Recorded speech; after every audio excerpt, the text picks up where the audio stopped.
قصات 10 باب اس کی پہلی آیت سے۔ اور ابی ملک کے بعد طلحہ بن فوا دودو جو اشکار کے قبیلہ کا تھا اسرائیلیوں کی حمایت کرنے کو اٹھا۔ وہ افرائیم کے کوہستانی ملک میں سمیر میں رہتا تھا۔ وہ 23 برس اسرائیلیوں کا قاضی رہا اور مر گیا اور سمیر میں دفن ہوا۔ اس کے بعد جلحادی یائر اٹھا اور وہ 22 برس اسرائیلیوں کا قاضی رہا۔ اس کے 30 بیٹے تھے جو 30 جوان گدھوں پر سوار ہوا کرتے تھے، اور ان کے 30 شہر تھے جو آج تک ہوت یائر کہلاتے ہیں اور جلحاد کے ملک میں ہیں۔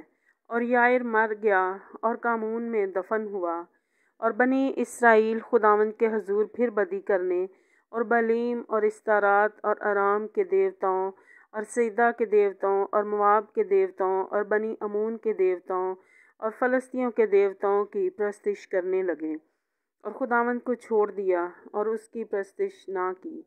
تب خداوند کا قہر اسرائیل پر بھڑکا اور اس نے ان کو فلسطینیوں کے ہاتھ اور بنی امون کے ہاتھ بیچ ڈالا، اور انہوں نے اس سال بنی اسرائیل کو تنگ کیا اور ستایا، بلکہ 18 برس تک وہ بنی اسرائیل پر ظلم کرتے رہے جو یردن پار اموریوں کے ملک میں جو جلحاد میں ہیں رہتے تھے۔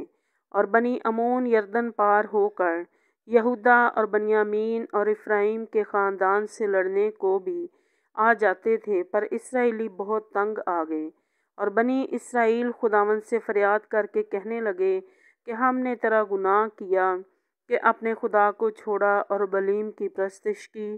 اور خداوند نے بنی اسرائیل سے کہا، کیا میں نے تم کو مصریوں اور اموریوں اور بنی امون اور فلسطینیوں کے ہاتھ سے رہائی نہیں دی؟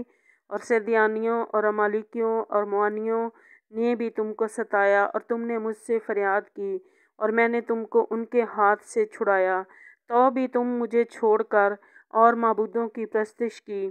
سو اب میں تم کو رہائی نہیں دوں گا، تم جا کر ان دیوتاؤں سے جن کو تم نے اختیار کیا ہے فریاد کرو، وہی تمہاری مصیبت کے وقت تم کو چھڑائیں۔